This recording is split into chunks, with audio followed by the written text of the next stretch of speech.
Alhamdulillah wassalatu wassalamu ala Rasulillah wa ala alihi wa sahbihi wa man walah. Wa asyhadu an la ilaha illallah wahdahu la syarika lah. Wa asyhadu anna Muhammadan abduhu wa rasuluhu sallallahu alaihi wa ala alihi wa sallama tasliman katsira. Amma ba'd. Ma'asyiral ikhwah rahimani wa rahimakumullah jami'an. Pada malam hari ini, tepatnya malam Sabtu 7 Sya'ban 1442 Hijri, atau yang bertepatan dengan tanggal 19 Maret 2021, kita mendapatkan amanah untuk menyampaikan kajian atau tausiah singkat di radio Darussalam Wonogiri dengan tema dan judul sebuah renungan dan pelajaran sejarah pandemi dari masa ke masa.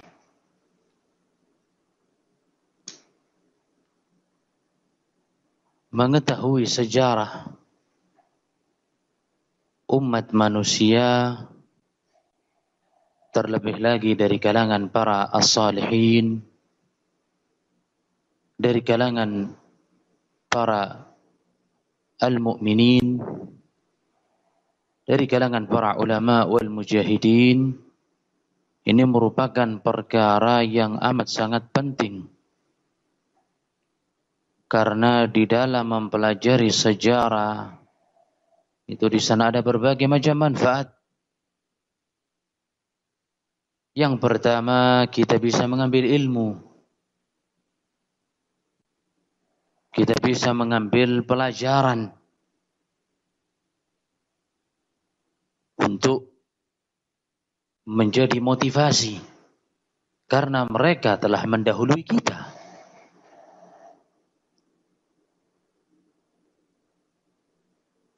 Kemudian yang kedua,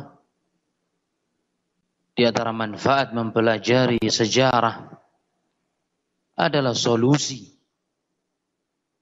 ketika menghadapi kehidupan yang buruk.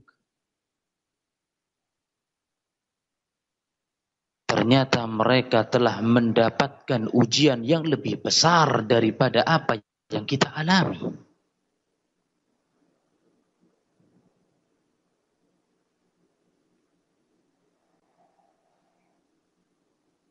Kemudian manfaat yang ketiga, kita tidak merasa seolah-olah generasi pertama. Bahkan kalau dibandingkan dengan apa yang menimpa mereka, kita amat sangat kecil. Kita amat sangat sedikit.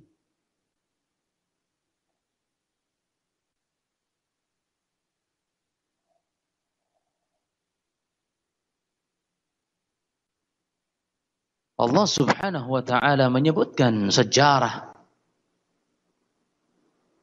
kisah-kisah,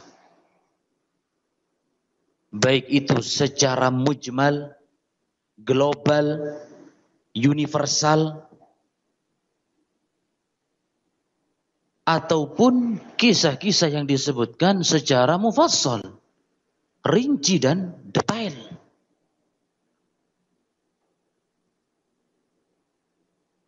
Allah Subhanahu wa ta'ala memberikan ujian kepada umat-umat terdahulu. Di antara bentuk ujian yang sifatnya umum yang Allah Subhanahu wa ta'ala sebutkan dalam surat Al-Baqarah ayat 214.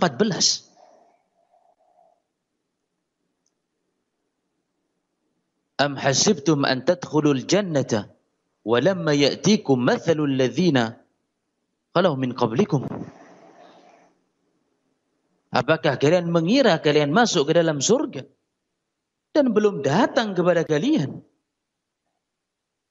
apa-apa yang telah ditimpa sebelum kamu? Massadhumul ba'sa wa dharra. Mereka ditimpa malapetaka. Mereka ditimpa kesengsaraan. Wa zulzilu. Mereka digoncang.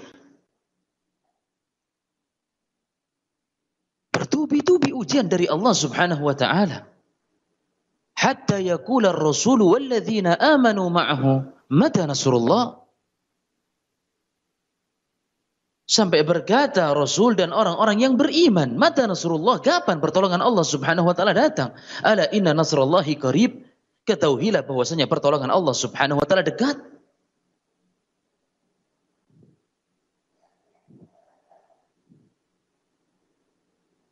Begitu pula ujian yang Allah Subhanahu wa taala sebutkan di dalam Al-Qur'an kepada umat-umat terdahulu yang sifatnya global atau keumuman, sebagaimana yang Allah sebutkan dalam surat Al-Ankabut ayat 2 di permulaan surat tersebut.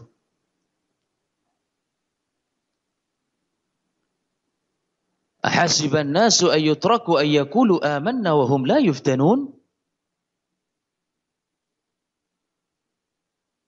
Apakah umat manusia dibiarkan begitu saja mengklaim, mengaku, menganggap dirinya beriman,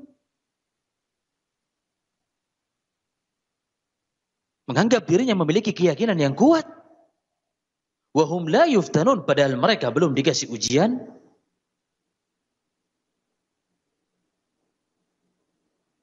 Walaqad fatanna alladzina min qablihim, sesungguhnya kami telah memberikan cobaan kepada orang-orang sebelumnya. Mereka diuji, mereka dicoba, mereka ditimpa. Fala ya'lamanna Allahu alladzina shadaqu wa la ya'lamanna al-kadzibin, supaya Allah Subhanahu wa taala mengetahui siapa di antara mereka yang benar, siapa di antara mereka yang jujur imannya, dan siapa pula di antara mereka yang mendustakan. Siapa di antara mereka yang kufur?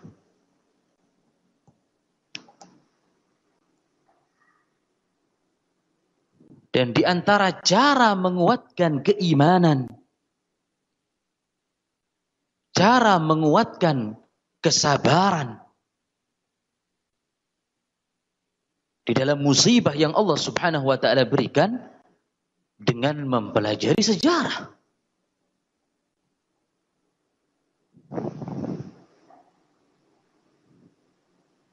Dan di antara yang bermanfaat pada saat ini adalah sejarah pandemi yang sudah mewabah di tempat kita, di wilayah kita, di provinsi kita, di negeri kita, bahkan di seluruh bumi.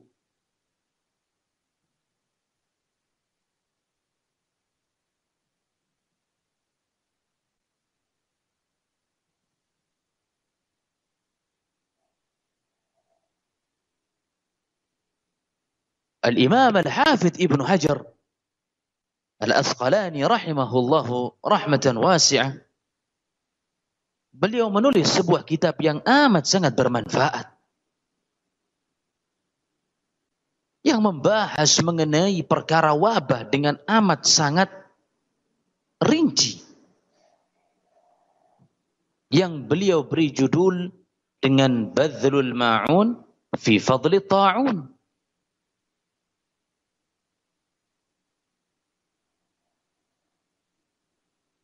Pemberian bantuan di dalam perkara wabah.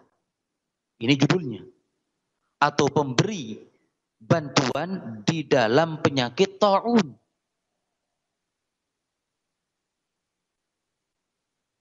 Di kitab tersebut beliau menyebutkan berbagai macam pembahasan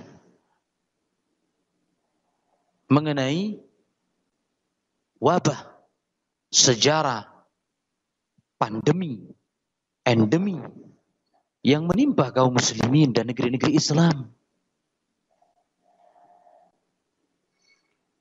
Secara bahasa, ikhwani hafizakumullah, dari etimologi bahasa Arab,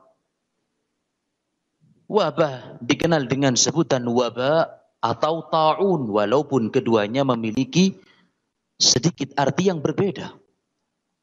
Tapi mereka sebutkan itu. Wabah atau pandemi mereka sebut dengan istilah wabah atau istilah ta'un.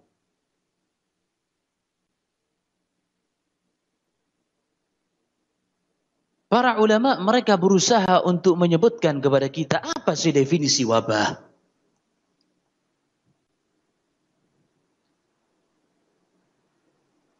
Al-Imam Ibrahim Al-Harbi rahimahullah, beliau menegaskan di dalam Gharibul Hadis, yang dimaksud dengan wabah huwa ta'un wal maradul am. Wabah adalah pandemi dan penyakit yang sifatnya meluas, menyebar, diderita banyak orang.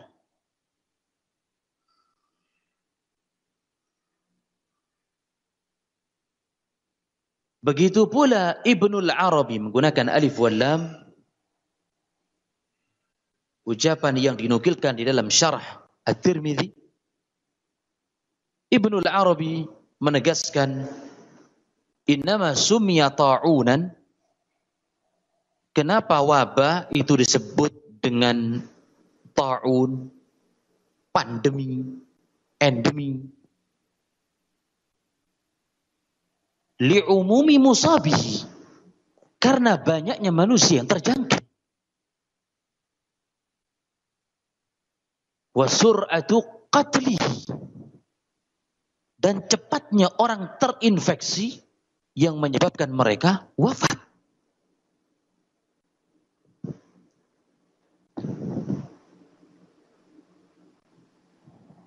Ini definisi daripada wabah.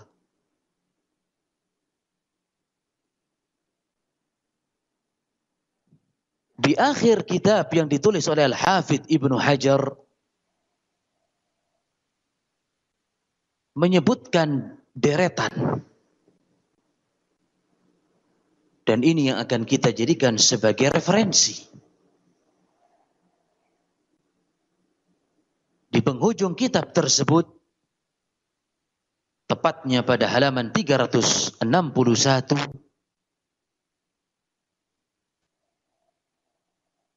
Al-Hafidh menyebutkan satu tema, al-isyarah ila tawa'in al-waqi'ah fil Islam. Isyarat kepada sejarah pandemi yang terjadi dari masa ke masa pada sejarah Islam.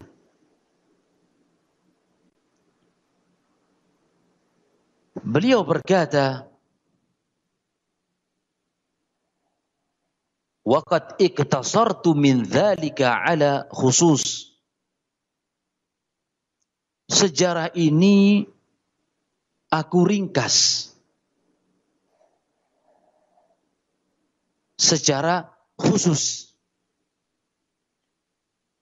Ma waqaftu alaihi minal maut bitta'un, yang aku ketahui dari peristiwa-peristiwa wafatnya umat manusia disebabkan karena wabah.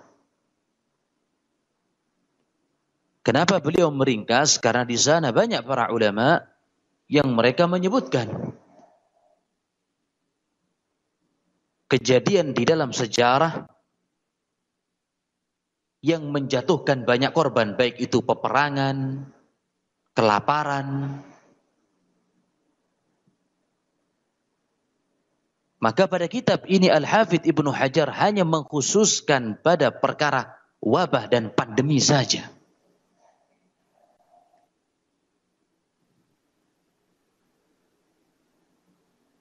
Beliau menyebutkan qala Abul Hasan Al-Madaini, berkata Abul Hasan Al-Madaini. Abul Hasan Al-Madaini ini nama beliau Ali ibn Muhammad ibn Abdullah Al-Madaini Al-Basri thumma al-Baghdadi. Beliau ini hidup di abad ketiga Hijri.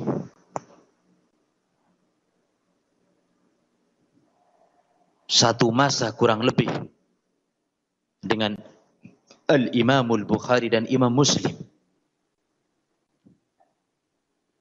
Dan beliau ini merupakan seorang alim yang dikenal dengan sahibut tasanif wa tarikh, pakar sejarah dan ulama yang banyak sekali karya-karya ilmiahnya.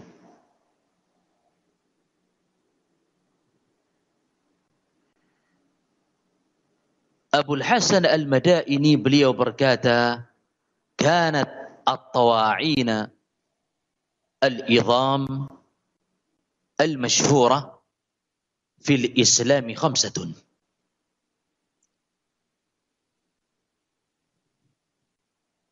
Pandemi yang terhitung besar, banyak,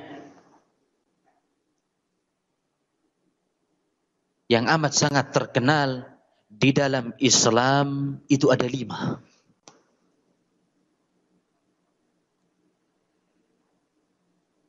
Yang pertama kata beliau, ta'un bil madain.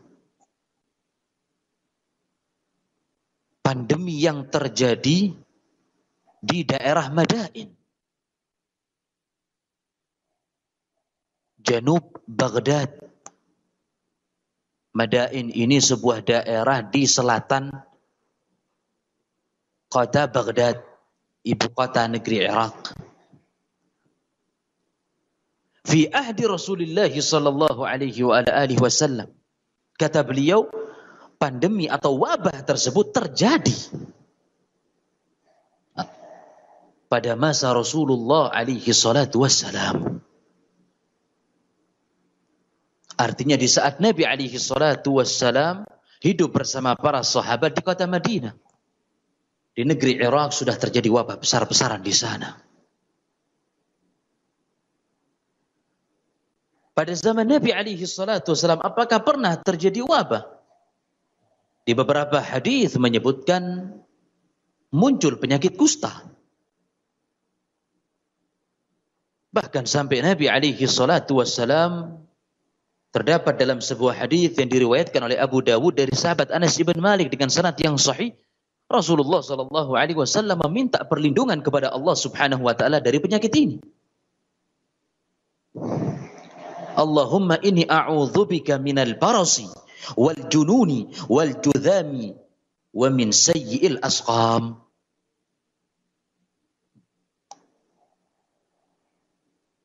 Ya Allah, sesungguhnya aku berlindung kepadamu dari penyakit belang, dari penyakit gila, dari penyakit kusta dan penyakit buruk lainnya.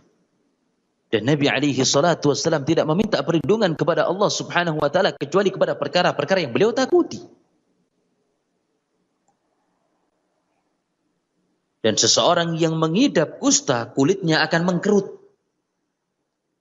Bakteri menggerogoti bagian-bagian tubuh hingga merubah bentuknya. Dan penyakit ini menular dengan seizin Allah Subhanahu wa taala melalui cairan yang keluar dari hidung si penderita. Dan ini Nabi alaihi salatu wasallam meminta perlindungan kepada Allah Subhanahu wa taala dari penyakit tersebut.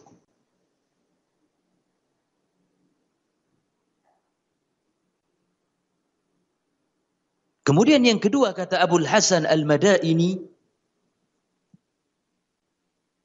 ta'un amwas. Wabah lepra di daerah Amwas di negeri Syam. Tepatnya kurang lebih sekitar 3 mil ke Baitul Maqdis. Kata beliau, fi zaman Umar radhiyallahu taala anhu wa ardhah. Dan wabah ini terjadi pada masa khilafahnya Umar. mata fihi 25 alfa. Dan pandemi ini atau wabah ini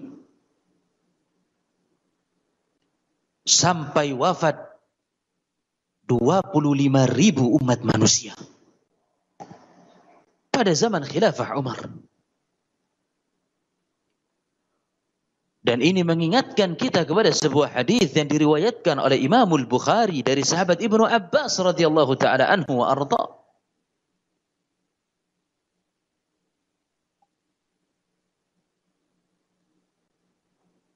Beliau mengatakan anna Umar ibn al-Khattab kharaja ila Syam.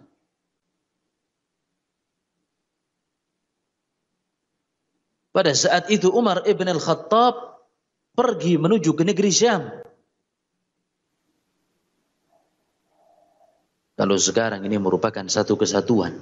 Kalau dahulu satu kesatuan. Kalau saat ini sudah terpecah-pecah. Di antaranya Palestina, Yordan, Syria, Libanon. Kalau dahulu satu wilayah, satu negeri yang disebut dengan Asyam. Hatta idza kana bizarq, ketika Umar sudah sampai satu kota yang disebut dengan Sarq atau Sarqa, dan itu bagian daripada wilayah Tabuk yang lebih dekat ke negeri Syam. Laqiyahu umara'ul ajdad. Di tempat tersebut Umar ibn al-Khattab bertemu dengan para pemimpin batalion, para pemimpin pasukan. Di antaranya sahabat Abu Ubaidah Amir ibn al-Jarrah dan para sahabatnya. فأخبروا أن الوباء قد وقع بأرض الشام. Mereka mengkabarkan kepada Amirul Mukminin Umar ibn al-Khattab bahwasanya wabah telah terjangkit di negeri Syam. Maka terjadi perdebatan di antara tokoh-tokoh senior. Umar pun ragu maju atau mundur, berangkat atau pulang.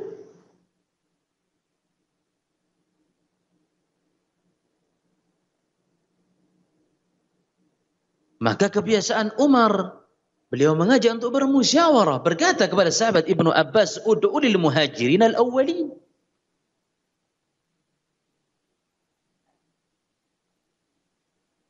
Panggillah kepadaku kaum muhajirin yang pertama masuk ke dalam agama Islam, ahlu Makkah. Maka mereka berkumpul dan mereka bermusyawarah. Sebagian ada yang menyarankan Umar untuk tetap melanjutkan perjalanan karena sudah niat.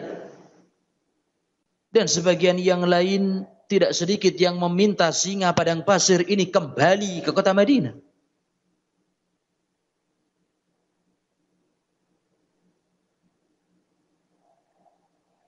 Maka tidak ada titik temu di antara mereka.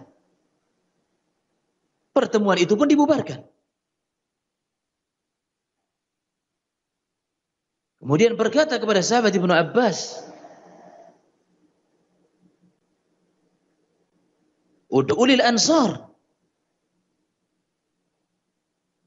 Panggilkan kepadaku sahabat dari kalangan Al-Ansar, penduduk Madinah yang menerima dan menyambut kedatangan Nabi alaihi salatu wassalam dan dakwahnya.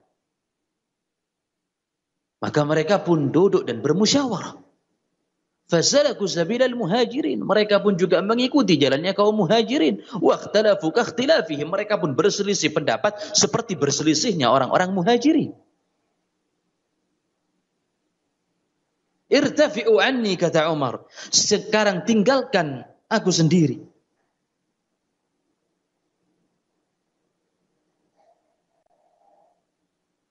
Sampai datangnya sahabat Abdurrahman Ibn Auf radhiyallahu ta'ala anhu wa arda, yang sebelum itu terjadi perdebatan dengan Abu Ubaidah Amir ibn al-Jarrah yang menginginkan untuk tetap melanjutkan perjalanan dan berkata kepada Umar, afiraran min qadarillah, wahai Umar, apakah engkau ingin lari dari takdir Allah subhanahu wa ta'ala?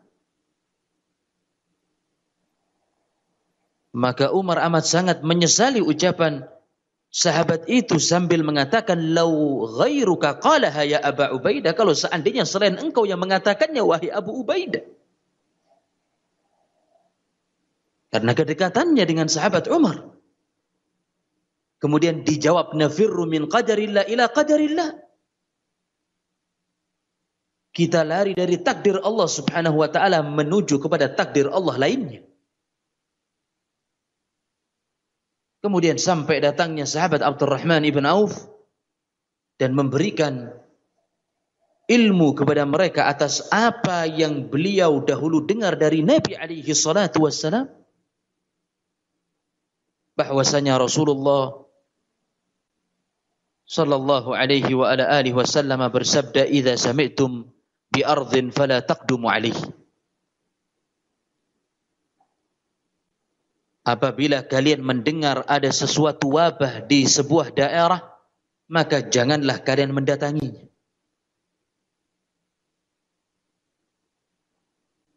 Wa idza bi waqa'a bi ardin wa antum biha fala takhruju firaran minhu. Dan sebaliknya, kalau wabah tersebut sudah terjangkit sedangkan kalian berada di sana, maka jangan kalian keluar melarikan diri dari tempat tersebut. Maka Umar ibn al-Khattab memuji kepada Allah subhanahu wa ta'ala, dan beliau pun mengambil pendapat itu dan pulang ke kota Madinah. Akan tetapi Abu Ubaidah menolak dan tetap tinggal di negeri Syam.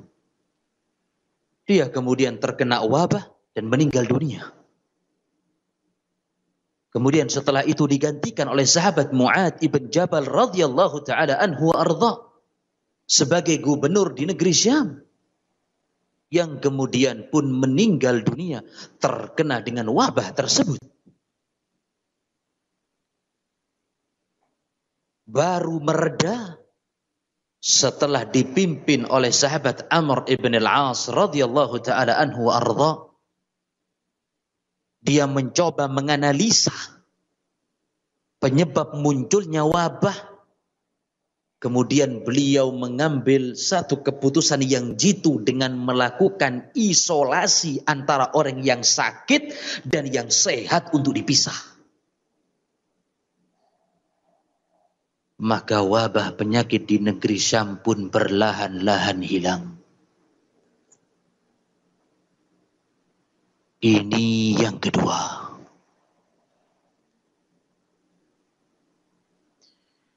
Kemudian yang ketiga, kata Abul Hasan al-Madaini, Ta'un al-Jarif.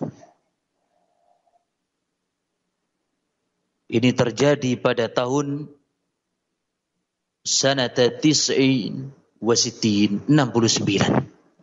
Kemudian yang kelima, yang terakhir, kata beliau, thumma ta'un al-fatayat. Wabah bagi kaum wanita. Ini terjadi pada tahun 86 Hijri. Jarak sekian belas tahun daripada macam yang keempat. Kenapa disebutkan ta'un al-fatayat? Wabah yang mengena kaum wanita, li kathrati man mata fihi minan nisa. Karena yang jatuh korban kebanyakan yang wafat dari kalangan wanita. Kemudian Al-Hafidh Ibnu Hajar Al-Asqalani rahimahullah, beliau melanjutkan sejarah wabah yang terdapat di Daulah Al-Umayyah.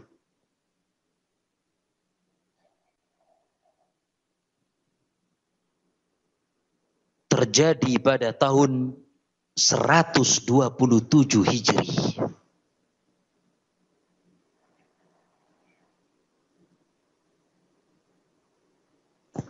Berkata Abul Hasan Al-Madaini,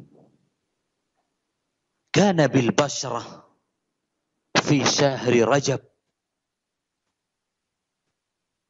Di kota Basrah pada bulan Rajab. Wastadda fi Ramadan. Kemudian wabah tersebut bertambah parah di bulan Ramadan di tahun itu. Thumma khaffa fi Syawal. Kemudian mulai menurun yang terjangkit di bulan Syawal. Tahun 127 Hijri. Kata beliau, wa balagha fi kulli yaumin alfa janazah.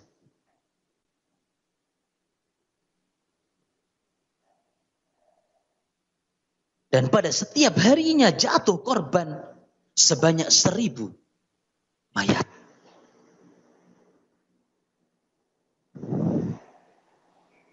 Mulai bulan Rajab. Kemudian parah di bulan Ramadan. Kemudian mulai landai di bulan Syawal. Selama 3 bulan di tahun 127 Hijri. Di kota Basrah. Pada setiap harinya jatuh korban 1000 mayat. Tidak diketahui apa wabah yang melanda daerah mereka.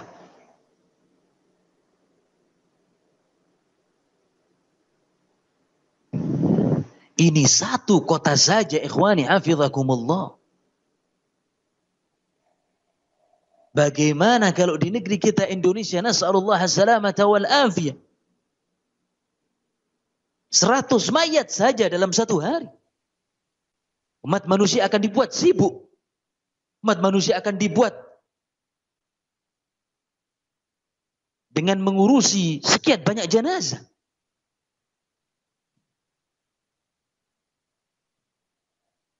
Pada zaman mereka 1000 jenazah pada setiap harinya.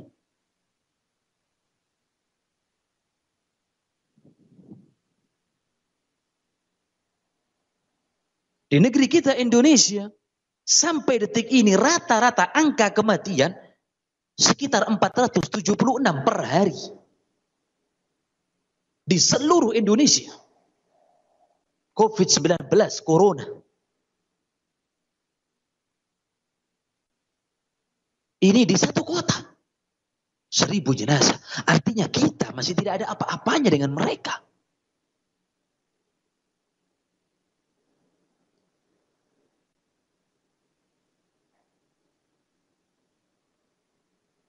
Kemudian setelah itu beranjak kepada Daulah Al-Abbasiyah.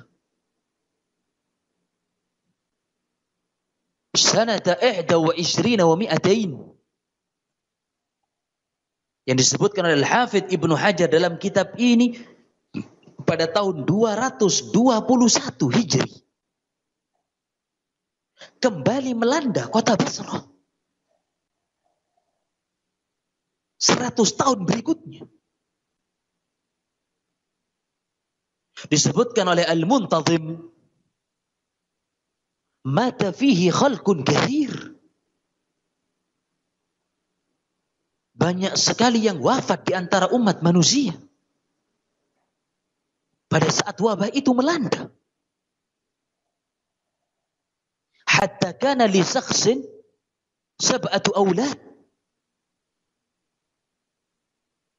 Bahkan satu keluarga, suami istri, memiliki 7 anak. Famatu fi yaumin wahid. Mereka seluruhnya meninggal di hari yang sama di hadapan kedua orang tuanya. Meninggal satu persatu di hari yang sama, putra-putra mereka. Satu rumah tidak tersisa putra dan putri mereka.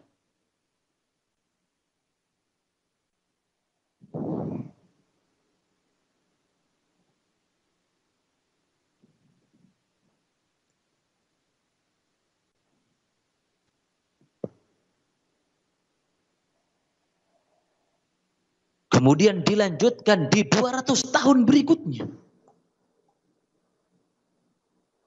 Fi sanati 23 wa arba'miyah. Pada tahun 423 Hijri.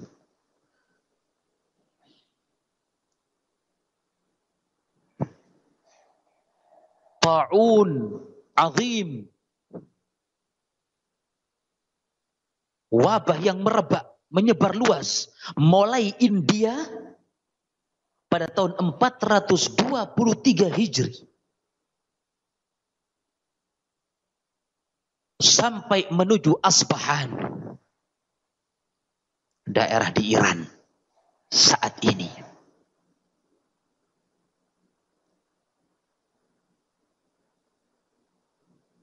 Mulai India. Berjalan merembet. Sampai menuju Iran.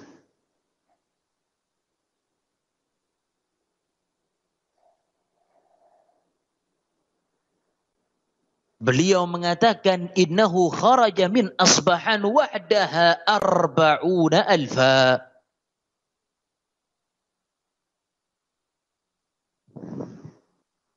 Di kota Asbahan sampai jatuh korban sebanyak 40.000 jenazah.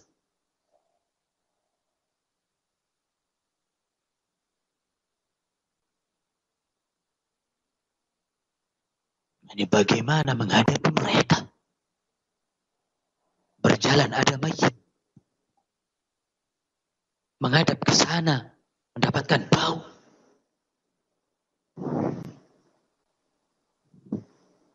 Belum lagi binatang-binatang. Dan akan menyebabkan penyakit-penyakit menular lainnya dengan seizin Allah Subhanahu wa ta'ala. Korban tsunami Palu terakhir kurang lebih 5.000 sudah kewalahan menghadapi jenazah yang ada. Ini 40.000. Ada yang membusuk karena tidak terurus.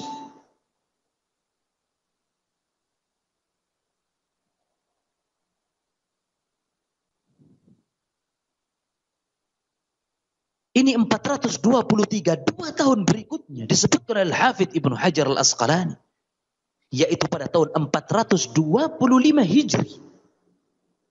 Artinya jarak yang amat sangat berdekatan. Waqa'a bi Shiraz, terjadi di satu daerah yang disebut dengan Shiraz. Saat ini perbatasan wilayah tersebut antara Iran dengan Bahrain.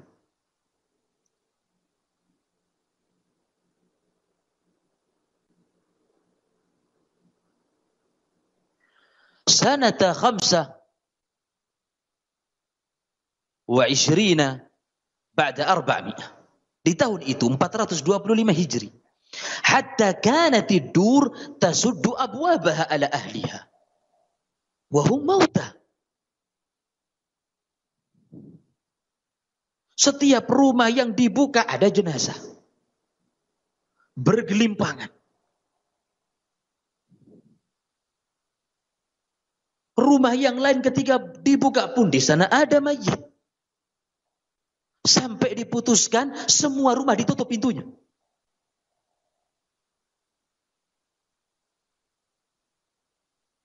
Gak sampai kita pada masa ini. Gak sampai kita pada keadaan itu. Setiap rumah dibuka, ada orang yang wafat. Rumah yang lainnya keadaan sama. Jenazah bergelimpangan. Sampai diputuskan semua rumah ditutup pintunya. Karena mereka sudah tidak mampu mengurusi jenazah. Coba kita bayangkan bagaimana keadaan mereka.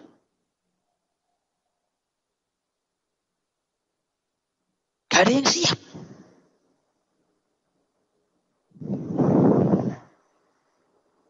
Likillati man yadfanuhum. Kata Al-Hafidz Ibnu Hajar, karena sedikitnya umat manusia yang mampu untuk menguburkan mereka.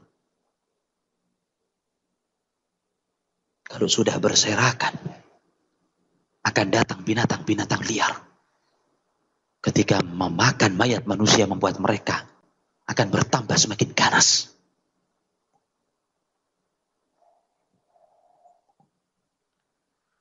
Dan itu disebutkan oleh Al-Hafidz Ibnu Hajar dalam kitab.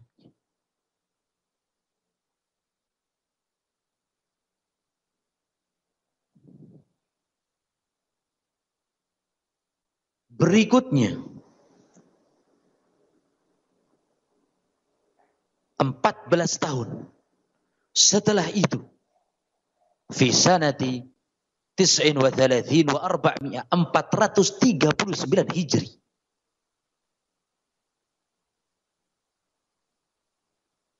tepatnya di negeri Mosul,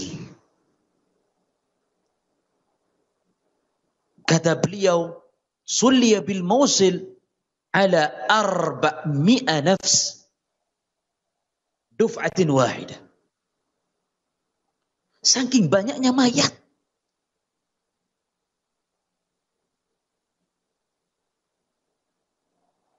sampai mereka mensolati 400 orang dalam satu kali. Di waktu yang sama.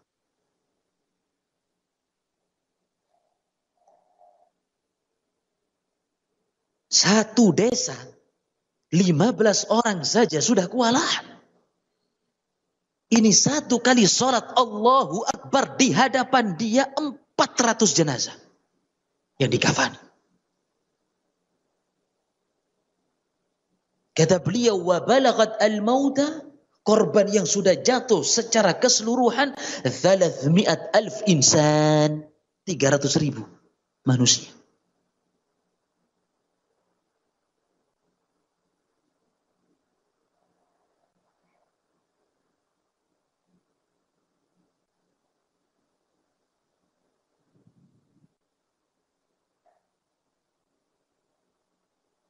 Bagi kaum muslimin, mudah-mudahan ini merupakan rahmat bagi mereka. Karena dalam hadis yang diriwayatkan oleh Imam Al-Bukhari dan Imam Muslim dari sahabat Anas ibn Malik, Nabi alaihi salatu wasallam bersabda, ta'un syahada li kulli muslim. Wabah ini merupakan pahala syahid bagi setiap muslim. Bahkan di dalam riwayat Aisyah dengan lafaz tambahan rahmatan lil mu'minin, wabah ini merupakan rahmat bagi kaum mukminin, peleburan dosa-dosa mereka.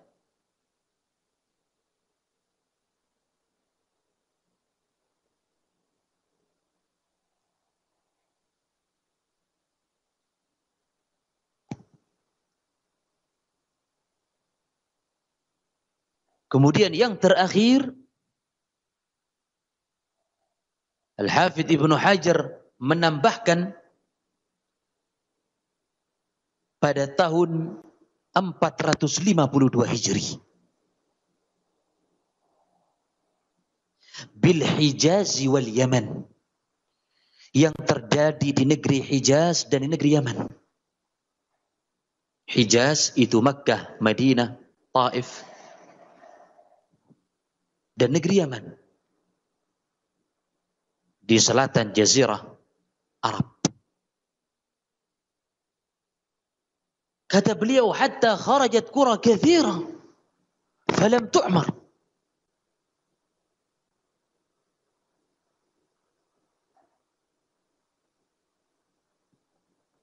Sampai keluar orang-orang yang ada di desa. Wa kharibat, kampung-kampung tersebut rusak. Falam tu'mar, dan setelahnya tidak mampu dihidupkan kembali kampung-kampung tersebut. Gak tahu wabah apa yang menimpa mereka. Wa sara man dakhalaha halaka min sa'ati, gak nunggu waktu lama, yang masuk kepada kampung tersebut akan meninggal dunia. Gak menunggu waktu lama. Kalau COVID-19, corona, masih bisa dideteksi. Masih ada waktu untuk karantina mandiri 14 hari. Ya masih bisa isolasi. Setelah sehat, penciuman kembali, rasa makan pulih. Setelah itu baru boleh untuk keluar berinteraksi. Masih ada masa inkubasi. Kalau zaman mereka yang disebutkan oleh Hafidz Ibnu Hajar pada tahun 452 Hijri, sampai kampung tersebut rusak dan tidak mampu menghidupkan kembali. Dan yang memasuki kampung tersebut tidak perlu nunggu waktu lama, meninggal dengan amat sangat cepat.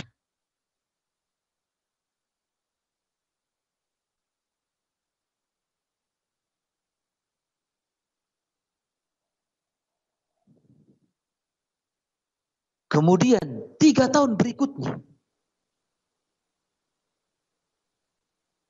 ta'un fi sanati 55 wa 400, wabah yang melanda pada tahun 455 Hijri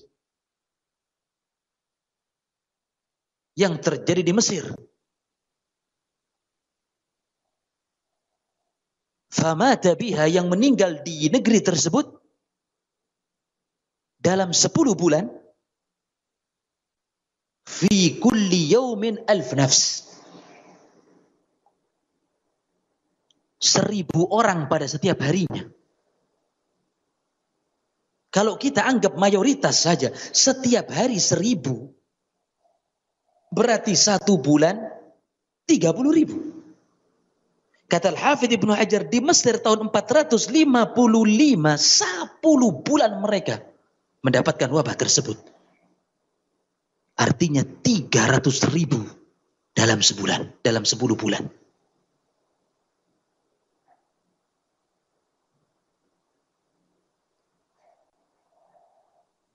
Ini corona sudah 1 tahun. Sampai kapan akan diangkat wabah ini, Allah Subhanahu wa ta'ala yang lebih mengetahui.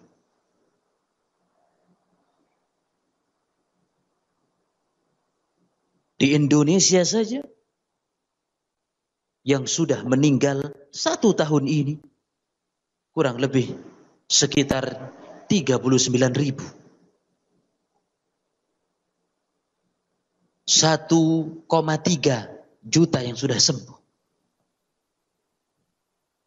39.000 dalam 1 tahun ini. Di negeri Mesir 10 bulan. 300.000, 10 kali lipatnya kita.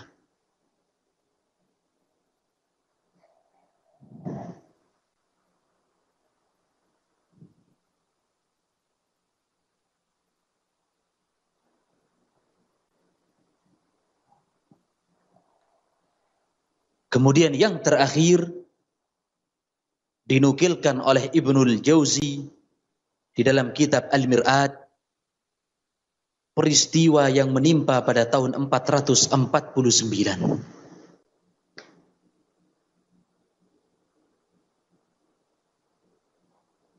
Terjadi fana, kebinasaan, lam yu'had mithlah, yang belum pernah terjadi sebelumnya, wala sami'a bihi, dan belum juga terdengar seperti itu. Hatta innahu kharaja min al-iqlim fi yawmin wahid 18,000 insan.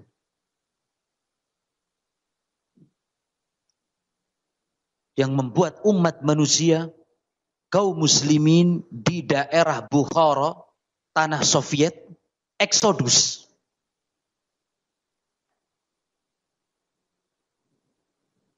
Pada setiap harinya 18.000 manusia. 18.000 mereka keluar untuk mengungsi. Ini berbicara mengenai sejarah. Padahal hukum syar'i kalau sudah merebak dalam satu daerah nggak boleh mereka keluar. Tapi kita berbicara mengenai sejarah. Mereka eksodus.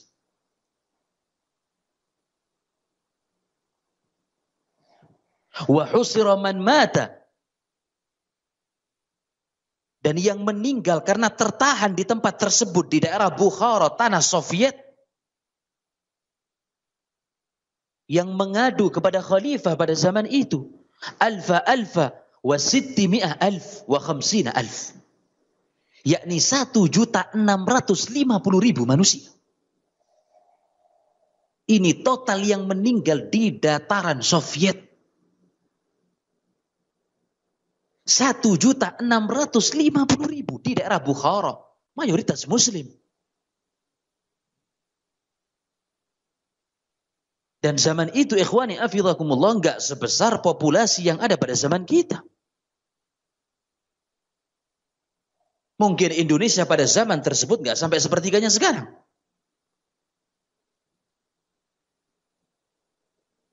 Korban tsunami Desember tahun 2004 di Samudra Hindia yang mengena 14 negara menjatuhkan korban 230.000. Indonesia yang paling parah. 170.000 manusia meninggal wafat di daerah Aceh. Ini pada zaman tersebut. Populasi yang masih amat sedikit telah wafat gara-gara pandemi atau wabah. Dengan seizin Allah Subhanahu wa taala 1.650.000.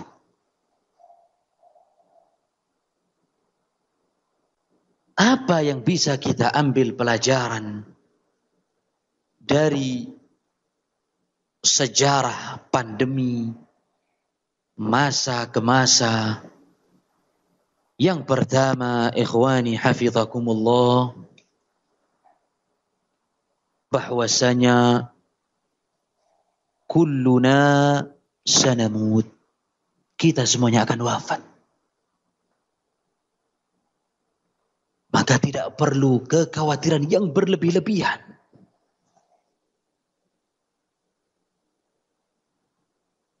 Idza jaa ajaluhum la yastakhiruna sa'atan wa la yastaqdimun. Kalau sudah datang ajalnya tidak akan mundur walau sesaat dan tidak akan maju walau sesaat. Kematian satu, sebabnya berbeda-beda.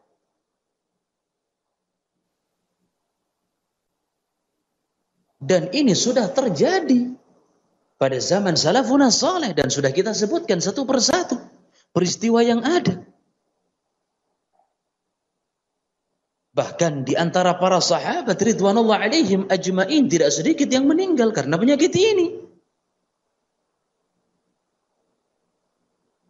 Di antaranya Abu Ubaidah Amir ibn al-Jarrah, kemudian Mu'ad ibn Jabal, kemudian Bilal ibn Abi Rabah, muadzinnya Nabi alaihi salatu wassalam, begitu pula Syurahbil ibn Hasanah, wa Yazid ibn Abi Sufyan, wal Harith ibn Hisham ibn al-Mughirah. Begitu pula para tabi'in wa atba'u tabi'in.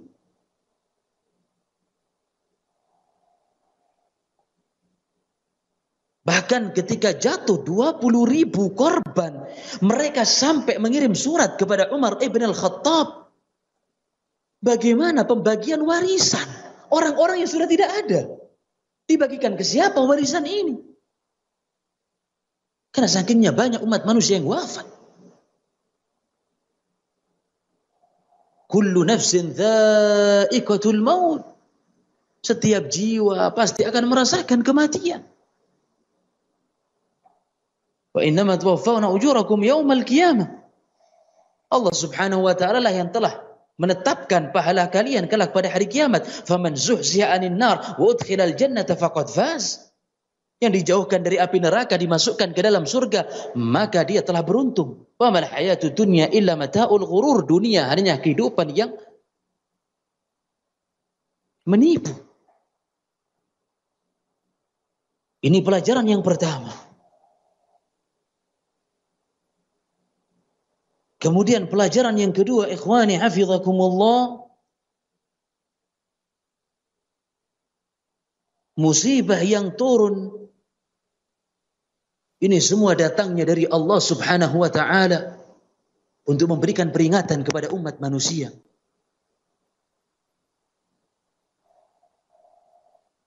Ama nursilu bil ayati illa takhwifa. Tidaklah kami menurunkan tanda-tanda kekuasaan kami melainkan untuk supaya mereka takut, agar supaya insaf, agar supaya mereka sadar.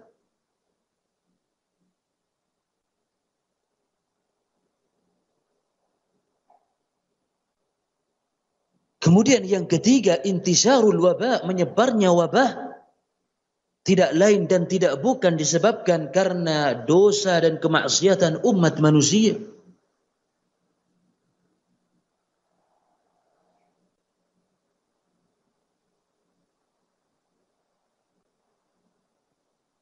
Maka merupakan pahala syahid bagi kaum mukminin dan bala cobaan bagi orang-orang kufar wal munafiqin.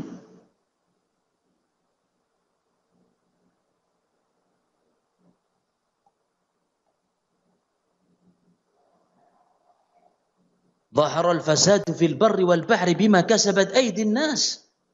Muncul kerusakan di muka bumi karena ulah tangan manusia. Liyudhiqahum ba'dalladzi 'amilu, agar supaya mereka merasakan pahit apa yang mereka perbuat, la'allahum yarji'un, agar supaya mereka kembali ke jalan Allah Subhanahu wa taala.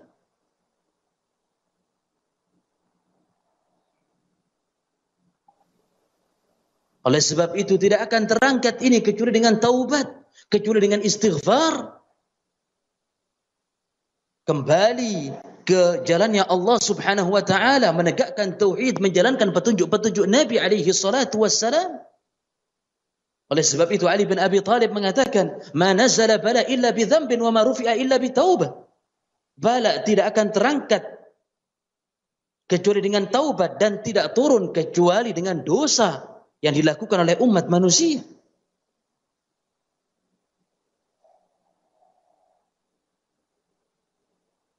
Kemudian perkara yang keempat,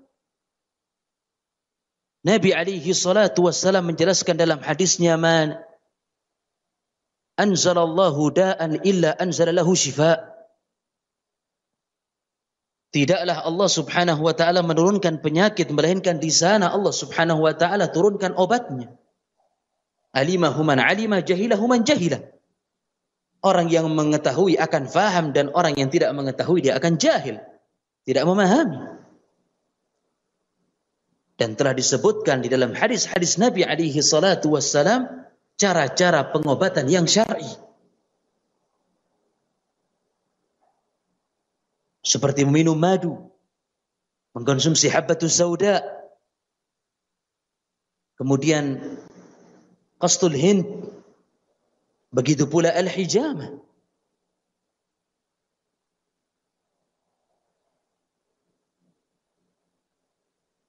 Kemudian perkara yang terakhir, hendaknya bagi kita senantiasa untuk memperbanyak doa dan bersabar. Tidak ada sesuatu yang menimpa umat manusia melainkan Allah Subhanahu wa taala telah tuliskan kepada mereka. Maka perbanyak membaca zikir, meminta kepada Allah Subhanahu wa taala keselamatan dan afiat di dunia sebelum di akhirat. Ini mungkin kajian singkat yang bisa kami sampaikan pada kesempatan kali ini.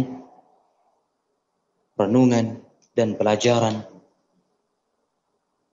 sejarah pandemi dari masa ke masa. Dan di sini ada beberapa pertanyaan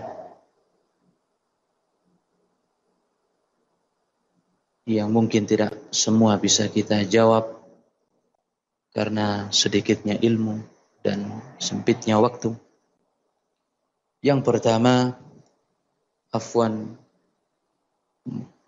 semoga Allah mendapat pencerahan tentang, semoga ana mendapat pencerahan tentang Ibnu Hazm rahimahullah.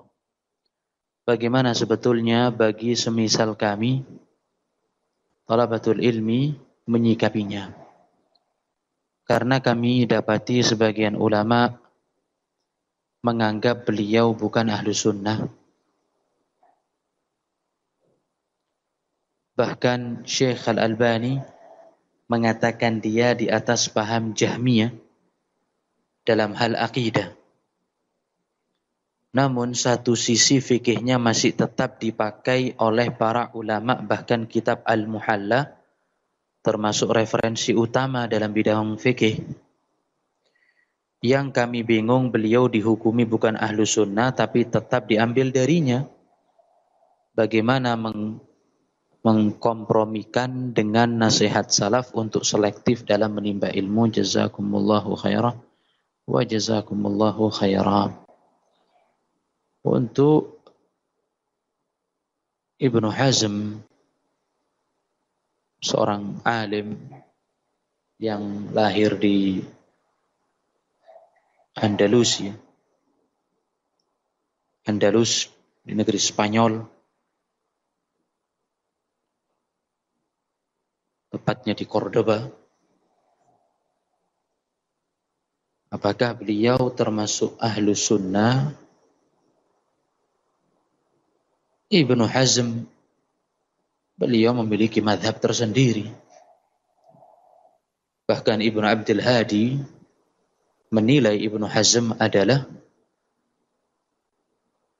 mengikuti pemahaman Jahmiyah. Bahkan sebagian ulama menganggap Ibnu Hazm adalah ahli falsafah, ahli filsafat. Di dalam akidah, Ibnu Hazm punya berbagai macam pemahaman yang bercampur. Tidak mengikuti mazhab yang sudah tersohor. Dan ini disebutkan pula oleh Syekh Shalih Al-Syekh di dalam penjelasan syarah Al-Aqidah At-Tahawiyah. Maka pemahaman Ibnu Hazm adalah Jahmiyah. Ada Asy'ariyahnya, ada filsafatnya. Nah, jadi di dalam perkara akidah atau asma'us sifat, beliau gaduh-gaduh ya.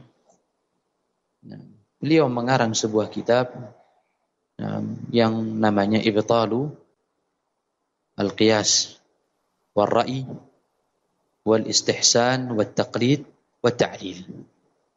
Artinya kitab ini membatalkan qiyas, pendapat ra'i, kemudian istihsan, membatalkan taklid, dan membatalkan ta'lil, hikmah-hikmah di dalam hukum-hukum syariat. Ya tentu sejalan dengan mazhab Zahiri, mazhab Dawud Al-Zahiri. Oleh sebab itu fatwa-fatwa di dalam perkara fikih Ibnu Hazm ini banyak menuai kontroversi, banyak menuai cendekiawan. Contohnya sholat yang ditinggalkan dengan sengaja itu nggak perlu diqadha. Ini pemahaman yang rancu. Pendapat beliau, karena seseorang tidak lagi berpuasa, sudah keluar waktunya, ya sudah selesai. Kalau dia mengqadha, bahkan kata beliau nggak sah. Lantas bagaimana, kata Ibnu Hazm, memperbanyak dengan sholat sunnah untuk menjadi timbangan berat nanti di akhirat. Ini menyelisihi jumhur para ulama dan menyelisih hadis-hadis Nabi alaihi salatu wassalam yang memerintahkan kita untuk mengqadha salat ketika lupa ataupun tertidur. Nah, man nama an salatin aw nasiyaha falyusalliha idza dzakaraha. Ini salah satu hadis Nabi sallallahu alaihi wasallam yang diselisih oleh Ibnu Hazm. Begitu pula pendapat beliau ketika orang yang berpuasa melakukan kemaksiatan seperti berbohong, ghibah, mengadu domba. Nah, dengan sengaja, bukan dalam keadaan lupa, maka dihukumi puasanya batal. Artinya puasanya tidak sah. Nah, bukan hanya pahala puasanya yang batal. Kalau jumhur para ulama mengatakan pahala puasanya berkurang, bahkan sampai habis ketika dia banyak melakukan kemaksiatan. Kalau Ibnu Hazm memandang pahalanya rusak, puasanya pun batal, tidak sah. Begitu pula mengenai wanita bikir. Dalam hadis Nabi SAW, yusta'dzan.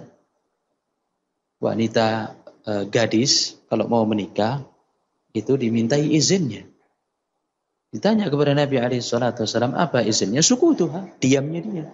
Kata Ibnu Hazm, kalau wanita ditawari oleh bapaknya menikah, kemudian dia mengatakan iya, berarti jangan dinikahkan. Ini terlalu kolot. Karena Nabi SAW menganggap izinnya wanita dengan diam. Kata Ibnu Hazm, berarti kalau wanita berkata, iya Pak, iya Bapak, iya Abah, saya mau menikah, ini jangan dinikahkan. Berarti perempuan tersebut tidak dianggap memberikan izin. Ini merupakan pendapat yang kontroversi. Begitu pula beliau menganggap dalam perkara fikih boleh untuk berkorban pada hari Id dengan ayam, dengan apa saja yang bisa disembelih. Ini menyelisih pendapat jumhur para ulama. Oleh sebab itu, maka di dalam perkara fikih bagi para tulabul ilm mengambil dari kitab-kitab yang sudah mu'tabar, kecuali bagi yang sudah memiliki pondasi yang amat sangat bagus dalam perkara fikih. Ditakutkan ketika membaca dia akan mendapatkan berbagai macam kerancuan. Karena Ibnu Hazm membatalkan qiyas dan menolak ta'lil al-ahkam. Hikmah-hikmah di dalam hukum-hukum syar'i. Ini untuk pertanyaan yang pertama. Kemudian yang kedua, bismillah, afwan Ustaz, mau tanya apa ada syariatnya nyetel murotal di masjid sebelum sholat fardu atau sholat Jumat, atau mungkin pendapat mazhab tertentu. Soalnya di tempat kami banyak masjid muslimin yang melakukan jazakumullah khair wa jazakumullahu khairan. Ini jelas salah ya. Nyetel murotal sebelum sholat Jumat, sebelum sholat fardu pada setiap waktunya. Ini perkara yang keliru dengan dua alasan. Yang pertama, ini perkara baru yang diada-adakan, perbuatan bid'ah. Tidak pernah ditegaskan bahwasanya Nabi SAW memerintahkan kepada seorang sahabat yang memiliki suara yang amat sangat merdu untuk melakukannya sebelum sholat. Seperti Abu Musa al-Ash'ari memiliki suara yang indah. Begitu juga Abdullah ibn Mas'ud. Tidak diperintahkan mereka untuk membaca Al-Quran sebelum sholat Jumat. Nah, kalau ini merupakan perkara yang baik, pasti salafus soleh sudah mendahului kita di dalam menjalankannya. Ini yang pertama. Kemudian yang kedua, akan mengganggu orang-orang yang sholat. Mungkin di masjid ada yang membaca Al-Quran. Mungkin di sana ada yang berzikir. Ada yang berdoa. Nabi SAW melarang sebagian jamaah sholat untuk mengeraskan suara. Ini di dalam sholat. Dalam membaca Al-Quran. Atas sebagian yang lain. Nah, artinya Nabi SAW melarang sebagian jamaah sholat untuk saling mengeraskan suara di dalam membaca Al-Quran atas sebagian yang lain. Karena akan mengganggu temannya, mengganggu sampingnya. Nah, bahkan Rasulullah SAW dalam banyak athar, beliau menemui orang yang sedang mengerjakan sholat dan suara mereka terdengar keras membaca Al-Quran. Nabi SAW bersabda, Innal musalli yunaji rabbah. Orang yang sholat itu bermunajat kepada Rabbnya. Falyanzur bima yunajihi bih. Hendaknya dia memperhatikan dengan apa dia bermunajat. Wala yajhar ba'dukum ada ba'dhin bil Qur'an. Janganlah sebagian kalian mengeraskan suara atas sebagian yang lain dalam membaca Al-Quran. Apalagi disetel pakai mikrofon. Ini tambah mengganggu kepada yang lain. Maka karena dua hal ini, perbuatan tersebut hendaknya dijauhi. Nah, kemudian pertanyaan yang ketiga, Afwan Ustaz mau tanya sebuah kejadian berikut. Suami diberi uang mertua untuk buat rumah. Namun dana tersebut belum cukup. Akhirnya suami menambah uang dari dirinya sendiri untuk membangun sampai finish. Pertanyaannya secara syariat bagaimana status kepemilikan rumah tersebut? Karena kaitannya dengan harta waris nantinya. Jazakallahu khair wa jazakumullahu khairan. Maka ditanyakan kepada mertua. Dengan asas apa dia memberikan uang tersebut? Kalau seandainya itu merupakan pemberian, maka itu merupakan hak suami. Dipakai untuk membangun rumahnya. Tapi kalau itu merupakan dain, hutang piutang, maka akan menjadi tanggungan suami sampai dia lunasi. Masuk di dalam perkara dain. Dan Nabi alaihi salatu wasallam bersabda, nafsul mu'min mu'allaqatun bidainihi hatta yuqda anhu. Jiwa seorang mukmin ini bergantung dengan hutangnya sampai dia lunasi. Maksudnya kalau orang wafat, dia masih punya hutang, mahbusun an maqamihal karim, dia tertahan keutamaan dan fadilahnya sampai dia selesaikan hutang piutang tersebut. Maka suami ketika masih hidup, ya dibayarkan kepada mertuanya. Berkata sahabat Ibnu Umar yang menasihati muridnya, ittaqillah wa la tamut wa 'alaika dain.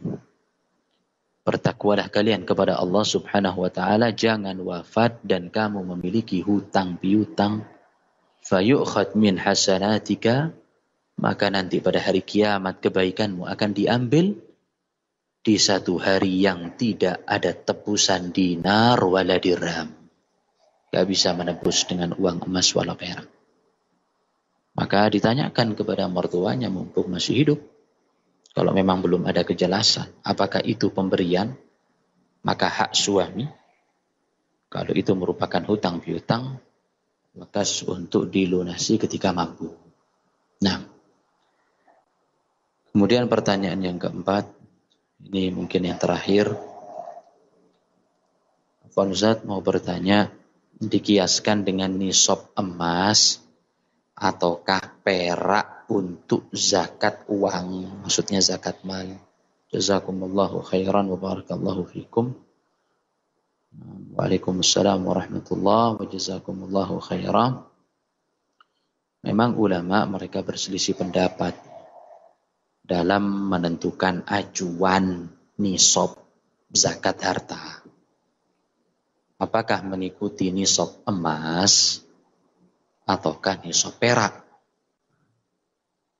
Wallahu ta'ala a'lam. Pendapat yang mungkin bagi kami adalah nisab harta mengikuti yang paling rendah. Nah, kenapa? Karena pendapat ini menitik beratkan pada sisi manfaat untuk fakir miskin. Karena dengan nisab yang lebih rendah, itu lebih menguntungkan bagi pihak penerima zakat. Sehingga dikiaskan dengan nisab perak, yaitu 595 gram. Nisab perak 595 gram. Yang sampai kepada nisab tersebut, maka dikeluarkan zakatnya 2,5% atau dibagi 40. Nah, dan ini adalah pendapat mayoritas para ulama, pendapatnya jumhur ahlul ilmi dan para fuqaha, dan pendapat inilah yang juga diambil oleh Lajnah Ad-Daimah lil Ifta, Dewan Komite Fatwa Negeri Saudi Al-Arabiyah. Maka wallahu ta'ala a'lam, untuk pertanyaan yang terakhir ini, dikiaskan dengan nisab emas atau perak untuk zakat mal atau zakat harta atau zakat uang, wallahu ta'ala a'lam, dikiaskan kepada nisab perak yaitu 595 gram. Nah, mungkin ini yang bisa kami sampaikan, wallahu ta'ala a'lam. Nah, ilahuna walhamdulillah.